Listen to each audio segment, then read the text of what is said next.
તો ચાલો મિત્રો આપણે મસ્તક અને પગવાળા દાખલા જોઈશું। સૌપ્રથમ ઉદાહરણ જોઈએ। રકમ વાંચીએ। શું કહે છે?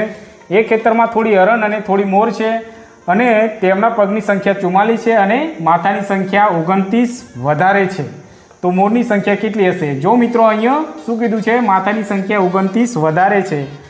જો મિત્રો રકમની અંદર આવું જોવા મળે તો શું કરીશું? મોટી રકમ કઈ છે? 44, એમાંથી આપણે નાની રકમ બાદ કરી દઈશું। કેટલી? તો 29, બરાબર। 44માંથી 29 બાદ કરીશું તો આપણે મળશે 15। આ શું છે? માથાની સંખ્યા, બરાબર, માથા। હવે આપણે દાખલો ગણીશું। 4 પગવાળા જાનવર, 4 પગવાળા જાનવર બરાબર કેટલા? L/2 - H, બરાબર। હવે લેખ કેટલા છે મિત્રો? 44 /2 - 15 લખીશું હવે, બરાબર।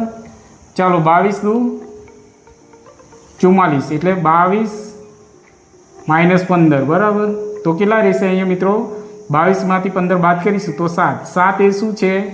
તો એ હરણની સંખ્યા છે, બરાબર, હરણની સંખ્યા। તો જો મિત્રો હવે શું આપણે શોધવાનું છે? મોર।